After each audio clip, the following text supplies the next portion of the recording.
बिस्मिल्लाहिर्रहमानिर्रहीम। अस्सलाम वालेकुम। उम्मीद करती हूँ आप सब खैरियत से होंगे। आज मैं आपकी खिदमत में लेकर आई हूँ कुछ घरेलू टोटके, कुछ ऐसे किचन टिप्स जिसे आप घर पर बैठकर बहुत ही फ़ायदा उठा सकते हैं। ये छोटी छोटी एहतियातें आपको बड़े बड़े मसाइल से बचा सकती हैं। चलिए चलते हैं अपनी रेमेडी की तरफ। सबसे पहली टिप है दाल चावल। दाल और चावल बहुत सादा से ग़िज़ा है। अगर इसे कुछ तवज्जो से पकाया जाए तो लुफ्त दुबाला और बर्तन धोने की आसानी हो जाती है। चावल को बहुत अच्छे तरीके से धोएं वाफिर पानी से। अच्छे चावल को कुछ देर ज़रूर भिगोना चाहिए, चाहे बघार लगाएं या सादा। इसके अलावा हमेशा उबलते पानी में चावल डालें। इससे एक एक दाना बिखरा हुआ होगा। जिस पानी में भिगोएं वो ना डालें, इससे चावल जुड़ जाते हैं।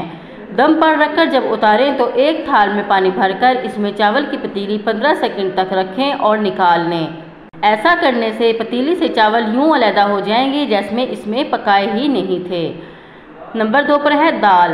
हमेशा भिगोकर और उबलते पानी में डालें। अगर मिसाला भूनकर पकाते हैं जैसे काली मसूर तो मिसाला भूनकर 4 गिलास पानी डालें। उबलने लगे तब पाव भर दाल डाल दें। तनासुब कुछ ऐसा रखें कि बाद में पानी ना डालना पड़े और ज़रूरत पड़े तो गर्म पानी डालें, ठंडा नहीं डालना। चने की दाल हमेशा घंटे 2 घंटा भिगोकर पकाएं। जिस पानी में भिगोएं इसे फेंक दें ताकि झाग नहीं बनेगा।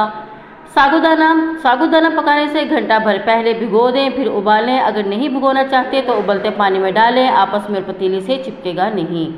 इसके बाद है प्याज छील कर धोएं और 2 मिनट पानी में भिगो दें या फिर फ्रीज़र में कुछ देर रख दें। आंसू नहीं निकलेंगे, प्याज आसानी से कट जाएगा। और कभी भी प्याज काट कर ना धोएं अगर आपने उसको पकाना है, क्योंकि ब्राउन होने में बहुत देर होगी और खस्ता भी नहीं बनेगा। लहसुन अदरक को पीस कर इसमें तेल डाल कर रखें या तेल मिक्स करके ही पीस लें, इससे वो ख़राब नहीं होगा। गोश्त फ्रीज़र में रखने से पहले दही से लुथड़ दें। मुर्गी, मछली, गाय, बकरे का जो भी हो उस पर हल्की सी दही लगा दें। अगर दही नहीं लगाते तो पकाते वक्त ज़रूर दही डालें, जायका बेहतर रहता है। अगर पानी की बजाय दही में गलाएं तो फ़र्क साफ पता चलता है, जायका दुबाला हो जाता है। इसके बाद है चपाती। बेहतरीन चपाती के लिए आटा नरम गूंदें। आटे को गूंदकर कुछ देर ठहरने को रख दें। वक्त ना हो तो गर्म पानी में नमक मिलाकर गूंदें। बेलते वक्त किनारे मोटे ना हों। हाथ पर फैलाकर बड़ा करें, दरमियान से बहुत बारीक ना हो वरना कड़क हो जाएगी। सेंकते वक्त आंच का ध्यान रखें। पराठे की परतें अलग अलग नजर आए तो इसके लिए अंदर घी लगाकर खुश्क आटा भी छिड़क दें। इसके बाद है फ्राई पैन या पतीली जल जाए तो कपड़े धोने वाला सोडा डालकर पानी भरकर रात को भिगोकर रख दें। किचन कैबिनेट और एग्जॉस्ट फैन की सफाई भी कास्टिक सोडे से बेहतरीन होती है। फोम या गीले कपड़े पर सोडा छिड़के रगड़ें, चिकनाई मैल साफ हो जाएगा। पराठे का तवा साफ करना हो तो इसे खूब जलाएं, मोटी सी तह खस्ता होकर झड़ जाएगी।